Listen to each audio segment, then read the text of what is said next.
متاثرہ علاقوں سے آنے والی خبروں میں کہا گیا کہ ہر 10 منٹ سے ملبے سے ایک لاش مل رہی ہے۔ لوگ اپنے پیاروں سے محروم ہونے کے بعد زارو قطار رو رہے ہیں۔ ترکی کی فوج مدد کی سرگرمیوں میں حصہ لے رہی ہے۔ مدد کے لیے ایک ایئر کوریڈور بنایا گیا ہے۔ سیریا کے ریسکیو ورکرز نے عالمی مدد کی اپیل کی ہے۔ صدر طیب ایردوان نے ترکی میں ایمرجنسی ڈکلیئر کر دی ہے۔ سیریا میں اپوزیشن کے کنٹرول والے علاقوں کے ایڈمنسٹریشن نے بھی ایمرجنسی کا اعلان کیا اور مدد کی اپیل کی۔ کئی ملکوں نے ترکی اور سیریا کی مدد کی پیشکش کی ہے۔ فرانس کے صدر ایمانوئل میکرون نے سیریا اور ترکی سے کہا کہ وہ ایمرجنسی مدد کے لیے تیار ہیں۔ انہوں نے کہا کہ ہمیں وحشتناک تصویریں مل رہی ہیں۔ میکرون نے، جن کے تعلقات طیب ایردوان کے ساتھ خوشگوار نہیں ہیں، کہا کہ ہم متاثرہ لوگوں کو راحت بھیجنے کے لیے فوری تیار ہیں۔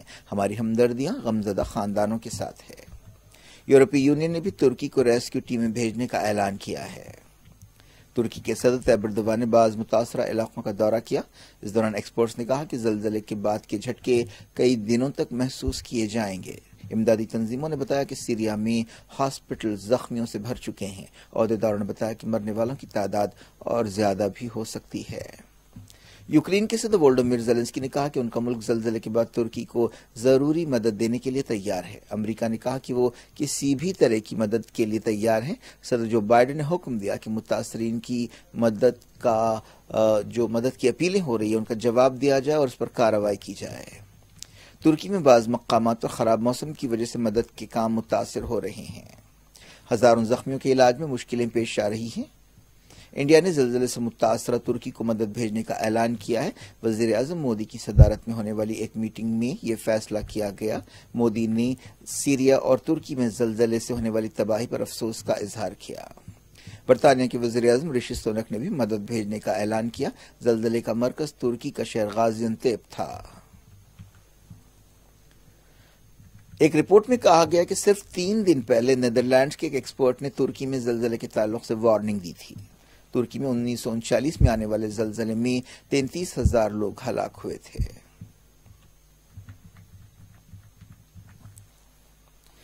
بات کرتے ہیں فلسطین کی مغربی کنارے میں جیریکو کے قریب اسرائیل کے ایک حملے میں 7 فلسطینی فائٹرز جاں بحق ہو گئے۔ اس واقعے کے بعد اسلامی جہاد نے کہا کہ وہ جوابی کارروائی کرے گی۔ اسرائیلی میڈیا میں بتایا گیا کہ اسرائیلی فوج نے 7 فلسطینیوں کی لاشیں روک رکھی ہیں۔ جیریکو ایک تاریخی شہر ہے اور ہمیشہ وہاں پر اسرائیلی فوج کی سخت نگرانی رہتی ہے۔ جیریکو کے مقام عقبات جبر ریفیوجی کیمپ میں اتوار کو یہ واقعہ پیش آیا۔ فلسطین کی مزاحمتی تنظیم حماس کی فوجی شاخ عز الدین القسام بریگیڈ نے غضب کے 3 دن منانے کا اعلان کیا۔ پچھلے 9 دنوں میں اس علاقے میں تناؤ دیکھا جا رہا تھا۔ حماس لیڈر اسماعیل ہانیہ نے ایک بیان جاری کرتے ہوئے کہا کہ ان کی فوجی شاخ القسام بریگیڈ اسرائیل کے خلاف اس وقت تک اپنے آپریشنز کرتی رہے گی جب تک ناجائز قبضہ پوری طرح سے ختم نہیں ہو جاتا اور ناجائز قابضین کو شکست نہیں ہو جاتی۔ فلسطینی عہدیداروں نے بتایا کہ اس دھاوے کے دوران 3 لوگ زخمی ہوئے۔ حالیہ عرصے میں اسرائیل کی ایسی کارروائیاں بڑھ گئی ہیں۔ ایک رپورٹ کے مطابق یروشلم ایئرپورٹ کے قریب یہودی بستیوں کی تعمیر کا منصوبہ ہے۔ اسرائیلی میڈیا میں کہا گیا کہ وزیر اعظم بنجامن نیتن یاہو اسی ہفتے پروجیکٹ کے بارے میں ایک میٹنگ کریں گے۔ اس منصوبے کے تحت 9,000 ہاؤسنگ یونٹس بنائی جائیں گی۔ ڈائریکٹ انٹرنیشنل نیوز کے سلسلے کو ایران میں سپریم لیڈر سید علی خامنائی نے حالیہ احتجاجات میں حصہ لینے والوں کو معافی دینے کا اعلان کیا ہے، لیکن یہ معافی سب کے لیے نہیں ہوگی۔ لیکن ایران کی اپوزیشن کے کارکنوں نے اسے منافقت قرار دیا ہے اور وہ اس معافی سے متاثر نہیں ہیں۔ خامنائی نے ہزاروں لوگوں کو رہا کرنے، ان کی سزائیں کم کرنے اور معاف کرنے کا اعلان کیا۔ اوسلو سے کام کرنے والی ایک ایرانی تنظیم کے لیڈر محمد اسیری نے کہا کہ خامنائی کی منافقانہ معافی سے صورتحال نہیں بدل سکتی۔ ایران میں ایک 22 سالہ کرد لڑکی مہسا امینی کی موت کے بعد سے بڑے پیمانے پر احتجاج کیے گئے تھے، جس کے دوران جھڑپیں بھی ہوئی تھیں۔ ان واقعات کے سلسلے میں ہزاروں لوگوں کو گرفتار کیا گیا۔ اس سے پہلے سپریم لیڈر نے بعض شرطوں کے ساتھ معافی کا اعلان کیا۔ بتایا گیا کہ یہ معافی معافی ان لوگوں کے لیے نہیں ہوگی جو دوہری شہریت رکھتے ہیں، یعنی جو ایران کے بھی شہری ہیں اور کسی اور ملک کے بھی شہری ہیں اور ایران میں گرفتار کیے گئے ہیں۔ ایرنا نیوز ایجنسی نے بتایا کہ زمین پر فتنہ برپا کرنے والے ملزمین کو معافی نہیں دی جائے گی۔ زمین پر فتنہ برپا کرنے سے متعلق ایک سخت قانون ایران میں ہے جس کے تحت کئی لوگوں کو گرفتار کیا گیا ہے، ان میں سے 4 کو پھانسی بھی دی گئی ہے۔ ایک سرکاری بیان میں کہا گیا کہ یہ معافی ان لوگوں کے لیے نہیں ہوگی جو غیر ملکی ایجنسیوں کے لیے جاسوسی کر رہے تھے یا جن کا تعلق اسلامی جمہوریہ کی دشمن طاقتوں سے ہے۔ ایرنا نیوز ایجنسی نے بتایا کہ تقریباً 20,000 لوگوں کو احتجاج اور گڑبڑ کے سلسلے میں گرفتار کیا گیا ہے۔ انسانی حقوق کی عالمی تنظیموں کا دعویٰ ہے کہ کریک ڈاؤن میں 500 سے زیادہ لوگ ہلاک ہوئے ہیں، ان میں 70 بچے ہیں۔ ایران کے جوڈیشری چیف غلام حسین محسنی نے خامنہئی کو خط لکھتے ہوئے درخواست کی تھی۔ خامنہئی نے ایران کے انقلاب کی سالگرہ کی مناسبت سے معافی دی تھی۔ ناروے سے کام کرنے والی تنظیم ایران ہیومن رائٹس نے کہا کہ کم سے کم 100 لوگوں کو پھانسی کی سزا دی جا سکتی ہے۔ سپریم کورٹ میں تبدیلی مذہب کو روکنے کے لیے الگ الگ ریاستوں میں بنائے جانے والے لاز کے خلاف درخواستوں پر 17 مارچ کو سنوائی ہوگی۔ کئی ریاستوں میں ایسے قانون بنائے گئے ہیں جو بی جے پی ریاستیں ہیں۔ ان لاز میں جعل سازی کے ذریعے یا زبردستی تبدیلی مذہب پر سخت سزاؤں کی گنجائش رکھی گئی ہے۔ سمجھا جاتا ہے کہ ایسے قانون کا اصل نشانہ وہ مسلمان ہیں جو ہندو عورتوں سے شادی کرتے ہیں۔ Chief justice D Y Chandrachud کی قیادت والی بینچ ایک وکیل اشونی اپادھیائے کی درخواست پر سنوائی کر رہی ہے۔ اپادھیائے نے شخصی حیثیت سے یہ درخواست داخل کی ہے۔ کئی دوسرے گروپوں کی طرف سے بھی ایسی درخواستیں داخل کی گئی ہیں جن میں ریاستوں میں بنائے جانے والے قانونوں کو چیلنج کیا گیا ہے۔ ایک دن پہلے مسلم پرسنل لاء بورڈ کی لکھنؤ میں میٹنگ ہوئی تھی جس میں مذہب بدلنے کے بارے میں قانون سازی پر فکر مندی کا اظہار کیا گیا تھا۔ مسلم پرسنل لاء بورڈ کی میٹنگ میں مسلمانوں کے کئی مسائل پر غور کیا گیا۔ بورڈ کی میٹنگ میں یونیفارم سول کوڈ لاگو کرنے کے خلاف بھی حکومت کو خبردار کیا گیا۔ ایگزیکٹو کمیٹی کی اس میٹنگ میں بعض تجویزیں اور قراردادیں منظور کی گئیں جن میں حکومت سے کہا گیا کہ کامن سول کوڈ سے ملک کا اتحاد متاثر ہوگا۔ ملک میں کئی مذہبیں ہیں اور کئی تہذیبیں اور زبان ہیں اور کامن سول کوڈ لاگو کرنا ایسے ملک میں مناسب نہیں ہے۔ مسلم پرسنل لاء بورڈ نے 1991 کے عبادت گاہ قانون کی حفاظت کا بھی مطالبہ کیا۔ میٹنگ میں آسام میں کم عمری کی شادیوں کی روک تھام کے نام پر مسلمانوں کی گرفتاریوں پر فکر مندی کا اظہار کیا گیا۔ ایک قرارداد میں کہا گیا کہ مسلمانوں کو مسلم لڑکیوں کے لیے خصوصی اسکولز اور کالجز قائم کرنے چاہیے تاکہ وہ محفوظ ماحول میں تعلیم حاصل کر سکیں۔ پارلیمنٹ میں ادانی معاملے پر گڑبڑ کا سلسلہ جاری رہا جس کی وجہ سے لوک سبھا اور راجیہ سبھا کو دن بھر کے لیے ملتوی کر دیا گیا۔ مسلسل تیسرے دن پارلیمنٹ کی کارروائی ٹھپ رہی۔ کانگریس، ڈی ایم کے اور دوسری پارٹیوں کے ارکان لوک سبھا میں ایوان کے بیچ میں جمع ہو گئے اور جوائنٹ پارلیمنٹری کمیٹی تحقیقات کا مطالبہ کیا اور نعرے لگائے۔ T M C, J D U, N C P, Shiv Sena اور دوسری پارٹیوں کے ارکان نے بھی ان کا ساتھ دیا۔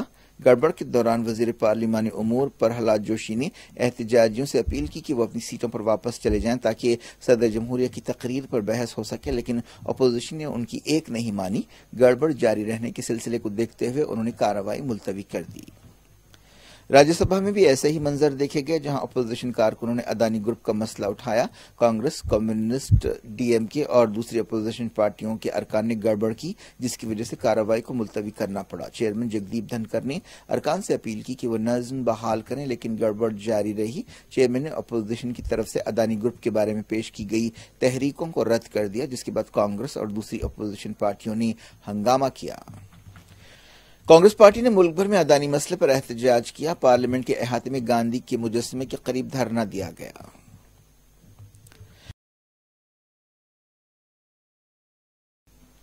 تلنگانہ کے چیف منسٹر چندر شیکھر راؤ نے ادانی معاملے کی تحقیقات کا مطالبہ کیا ہے۔ انہوں نے اپنی بی آر ایس پارٹی کا ایجنڈا جاری کیا جس میں انڈیا کی نئی صورت گری کی بات کی گئی اور کہا گیا کہ انڈیا کو سپر پاور بنانے کے لیے کیا کرنا چاہیے۔ کے سی آر نے پارلیمنٹ اور اسمبلی کی سیٹوں میں عورتوں کو 33% ریزرویشن دینے کی تائید کی۔ تلنگانہ کے وزیر فائنانس ہریش راؤ نے 2.9 لاکھ کروڑ روپے کا ٹیکس فری بجٹ پیش کیا۔ اسمبلی میں بجٹ پیش کرتے ہوئے انہوں نے کہا کہ ریاستی حکومت انفراسٹرکچر ڈیولپمنٹ اور عوامی بھلائی کو اہمیت دے رہی ہے۔ کیا کچھ ہو رہا ہے آپ کی دنیا میں، آخر میں ہیڈ لائنز دنیا بھر سے ایک بار پھر دیکھ لیں۔ ترکی اور سیریا خوفناک زلزلے سے ہل گئے، 2000 سے زیادہ ہلاک، ہزاروں دوسرے زخمی، عمارتیں تاش کے پتوں کی طرح گر پڑی۔ بڑے پیمانے پر مدد کے کام جاری، کئی ملکوں نے کی امداد کی پیشکش، ملبے کے نیچے کئی لوگ پھنس جانے کا اندیشہ۔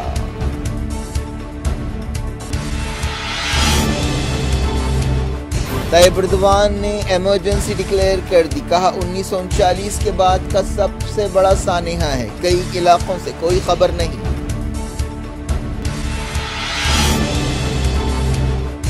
سیریا میں اپوزیشن کے کنٹرول والا علاقہ زیادہ متاثر، بشار الاسد نے اعلیٰ سطح کی میٹنگ میں لیا صورتحال کا جائزہ۔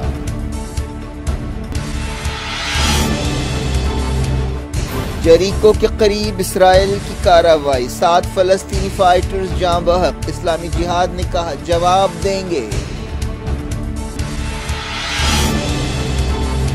خامنائی نے گرفتار احتجاجیوں کے لیے کیا معافی کا اعلان، اپوزیشن متاثر نہیں۔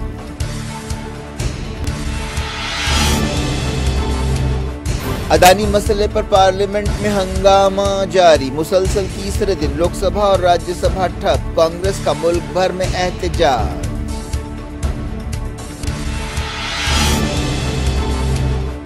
تبدیلی مذہب قانون کے خلاف درخواستوں پر سپریم کورٹ میں ہوگی 17 مارچ کو سنوائی۔